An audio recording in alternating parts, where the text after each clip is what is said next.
Sa modernong panahon, ang pagpapaganda ng sarili isinasagawa sa tulong ng operasyon at ng iba't ibang medical procedure.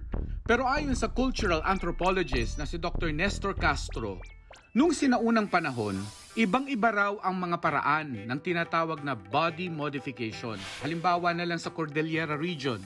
Isa na sa pamamaraan ng pagbabago ng katawan o anyo ay yung paglalagay ng tattoo. Sa partikular sa rehiyon ng Cordillera, kapag may tattoo ang mga kababaihan, ay kinoconsider sila na magaganda. Nasa hanay ng mga kalalakihan, ang pagtatattoo ay simbolo ng prestihyo, lalong-lalo na kung marami silang napatay na mga kaaway. Habang ang mga katutubo naman sa katimugan tulad ng mga badyaw at yakan, paglalagay ng puting kolorete sa mukha ang kanilang paraan ng pagpapaganda. Napaka-relatibo talaga ang konsepto ng kagandahan. So, walang iisa o walang universal na konsepto ng kagandahan. Iba-iba ito ayon sa lugar at nagbabago pa ayon